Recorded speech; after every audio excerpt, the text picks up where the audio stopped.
बाराबनी ग्राम पंचायत क्षेत्र के काठालताला इलाके से पुलिस ने कल शाम सफर अंसारी नामक एक युवक को गिरफ्तार किया है। बताया जा रहा है कि उसकी उम्र लगभग 35 वर्ष है। पुलिस के अनुसार पिछले कुछ दिनों से वह अपने फेसबुक पेज पर भारत विरोधी पोस्ट साझा कर रहा था। आपको बता दें कि सफर अंसारी को सोशल मीडिया पर देश विरोधी सामग्री पोस्ट करने के आरोप में गिरफ्तार किया गया है और आज उसे आसनसोल जिला अदालत में पेश किया गया। इस घटना को लेकर हजार मुस्लिम समाज कमेटी के अध्यक्ष कैमुद्दीन से बात करने पर उन्होंने अपने वक्तव्यों को रखा।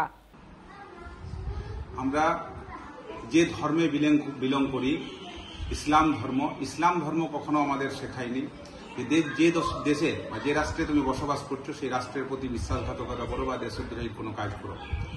আমরা এইরকম বহু ইতিহাস আছে যে দেশের জন্য শুধু স্বাধীনতা সংগ্রাম না, পরবর্তীকালে আজ পর্যন্ত দেশের যে লড়াই আন্দোলন যখনই যা এসেছে আমাদের ধর্মের মানুষ, বিশেষ করে মুসলিম ধর্মের মানুষ এই লড়াই আন্দোলনে সামিল হয়েছে, নিজেদের আত্মত্যাগ করেছে।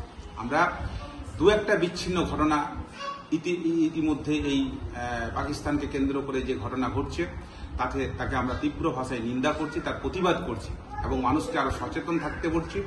ইসলাম আমাদের যে শিক্ষা দিয়েছে সেই শিক্ষার প্রতি ভারতবর্ষ একটি ধর্মনিরপেক্ষ রাষ্ট্র, কাজেই এই রাষ্ট্রে আমাদের সবাইকে একসঙ্গে থাকতে হবে। আমরা এর সঙ্গে সঙ্গে এটাও তীব্রভাবে প্রতিবাদ করছি দু একটা বিচ্ছিন্ন ঘটনাকে কেন্দ্র করে একটা নির্দিষ্ট ধর্মকে দাগিয়ে দেওয়া হচ্ছে, চিহ্নিতকরণ করা হচ্ছে।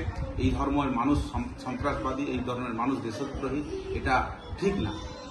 এই ধরনের ঘটনার আমরা তীব্র প্রতিবাদ করছি। সেই সঙ্গে এলাকায় শান্তি শৃঙ্খলা বজায় রাখার জন্য সকলের কাছে আবেদন করছি। আমি আব্দুল কায়ুম, হাজার মুসলিম সমাজের সাধারণ সম্পাদক।